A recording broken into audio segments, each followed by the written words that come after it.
Hello, everybody, and welcome to today's coffee talk from Planet Fair.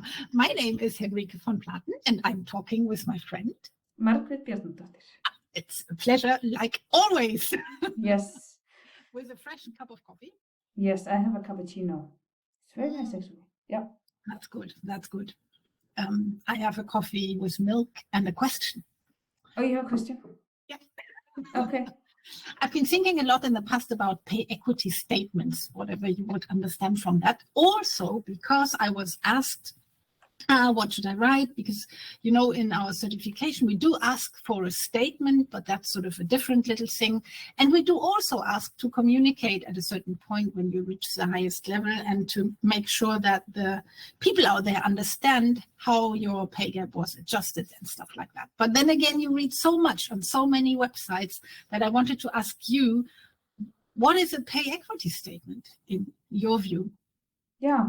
So, yeah, it's interesting because we have increasingly been getting this question from our clients, you know, guidelines on how to write one.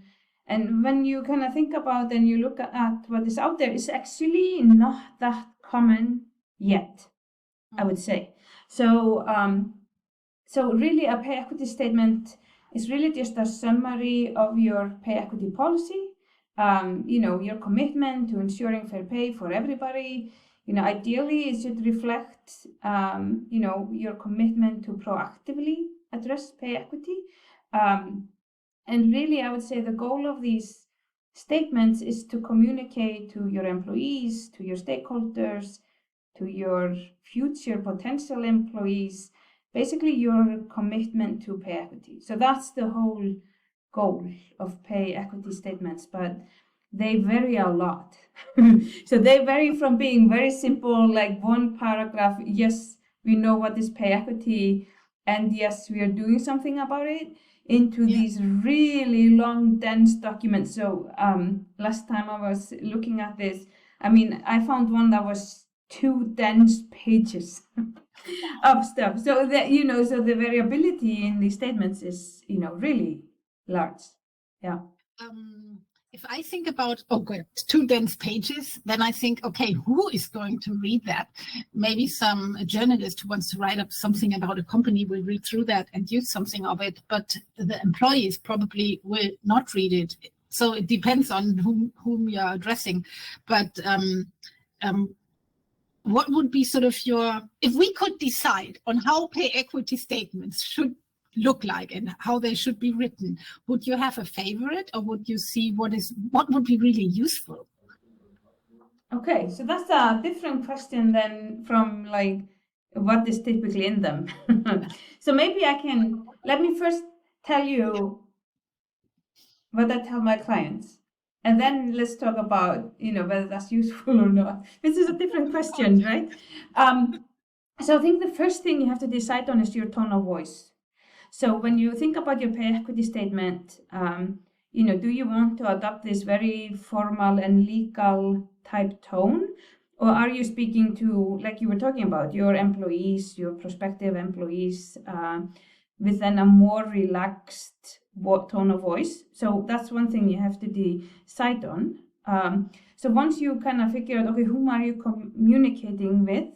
You know, typically these statements start with just listing the applicable laws and regulations that apply to your organization and your commitment to fulfilling all applicable laws. But I think when we think about pay equity statements, you want to go beyond that, right? So it's not just about, you know, yes, being compliant, but it's really about an opportunity to communicate your commitment that goes beyond, let's say, equal pay for equal work, right? So, so what I've seen is, depending on the organization, sometimes they summarize their compensation philosophy. So how do they determine your pay? Based on what factors? And then they often list all the pay equity processes that they have in place. So it might be that they don't ask about salary history. It might reflect that they review everything annually or more frequently, etc.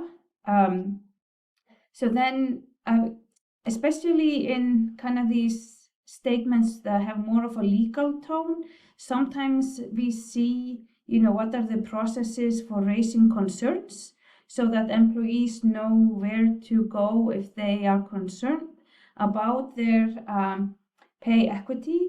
And then maybe more fun is sometimes we see actually companies reporting the outcomes of their pay equity studies. So it might be, they list their outcomes or even their pay gaps and even their adjusted pay gaps. So really what you're doing, you're trying to sell your commitment to pay equity. So that's what I typically see in these statements. So, but then your question was, how should it be? Well, reflecting on that, I do like the variety as well.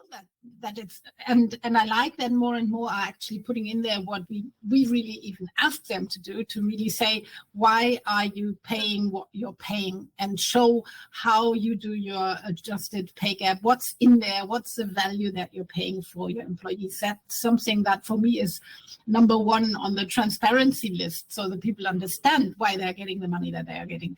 And if you are already seeing this more and more in statements that are going out, I'm quite happy that this is happening. Yeah. So what would be that would be my favorite content. So if that's in there, and then what do you think? Yeah, I think I agree. I think increasingly employees are looking for organizations to take proactive action. Increasingly, we're seeing not only in pay equity statements, but we're seeing companies publish in their DEI reports their pay gaps, both unadjusted and adjusted. So I think this is part of that journey about becoming more transparent and using this as a marketing tool, that you are someone that cares and are doing this well. Yeah. I mean, I just today actually had a call with somebody else that was talking about marketing and saying they don't want to go out too hard with too much bragging about what they are doing good. And on one side, I understand it. But then on the other side also came, well, we don't want to brag too much about it, but we do have to talk a little bit, because otherwise nobody notices the good things that you do. So what you don't say, nobody hears. So it's like, even if you think you don't want to just say all these good things or half good or whatever where you are, I think the most important part about the communication at this stage is also that you are showing that you're doing something, your journey.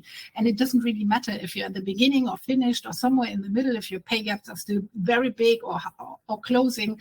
You want to talk about that it's getting better and that you're doing something and taking the people with you. And I think if a statement manages that, taking others onto the journey, then I would say it's a really good one. And with that, we are over 8 minutes. So I think that's perfect way to end this. That's on time. I would say enjoy the last sip of your coffee and see you all on the next occasion. All right. Thank you. Bye.